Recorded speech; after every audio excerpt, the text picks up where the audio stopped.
କବିତା ତନୁଲତାର ରୁମାଲ।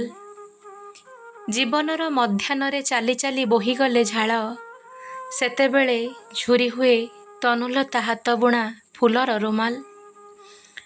ଫୁଲର ରୁମାଲ ନୁହେଁ, ଫୁଲର ବଗିଚା, ଯେଉଁଠି ଫୁଟୁଥାଏ ପ୍ରଣୟର ଫୁଲ ଓ କବିତା, ଯେଉଁଠି ଅନ୍ଧାର ଆସେ ଚୋରା ପ୍ରେମିକ ପରି ଛପି ଛପି, ଯେଉଁଠି ତନୁଲତା ବସିଥାଏ ସାରା ରାତି ଉଜାଗର ଆଖି। ଫୁଲର ରୁମାଲ ନୁହେଁ, ଫୁଲର ବଗିଚା, ଯେଉଁଠି ଫୁଟୁଥାଏ ପ୍ରଣୟର ଫୁଲ ଓ କବିତା, ଯେଉଁଠି ଅନ୍ଧାର ଆସେ ଚୋରା ପ୍ରେମିକ ପରି ଛପି ଛପି, ଯେଉଁଠି ତନୁଲତା ବସିଥାଏ ସାରା ରାତି ଉଜାଗର ଆଖି। ଏସବୁ ତ କାହାଣୀ, କିଏ ଶୁଣେ କିଏ ହସେ। ଏଇ ସବୁ ତ କାହାଣୀ, କିଏ ଶୁଣେ କିଏ ହସେ। ସ୍ତ୍ରୀ ପଚାରେ, ଏମିତି କ'ଣ କେବେ ଜୀବନରେ ଘଟେ? କିଏ କ'ଣ ନଷ୍ଟ କରିପାରେ ଜୀବନକୁ କେଇ ଧାଡ଼ି କବିତା ଓ କେଉଁ ଏକ କିଶୋରୀ ପଛରେ?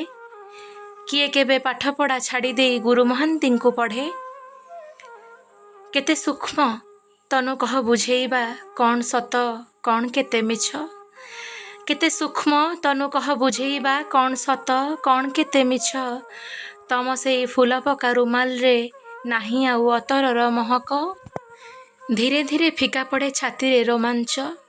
ଧୀବରର ଜାଲରେ ପଡ଼ିଛି ମୁଁ ଭୟାତୁର ମାଛ। ଆଖିରୁ ଆଲୁଅ ଯାଏ, ଦିଶୁନାହିଁ ପୂର୍ଣ୍ଣମୀର ଜହ୍ନ। କ'ଣ ପାଇଁ ଯାଉନାହିଁ ଧିକ ଏ ଜୀବନ। କିଏ ଥରେ କହିଥିଲା ରୁମାଲ ନେଲେ ଭାଙ୍ଗିଯାଏ ପ୍ରେମ। ଏତେ କଥା ଜାଣି ତନୁଲତା କ'ଣ ପାଇଁ ଦେଉଥିଲା ଫୁଲପକା ରଙ୍ଗୀନ ରୁମାଲ। ଧନ୍ୟବାଦ।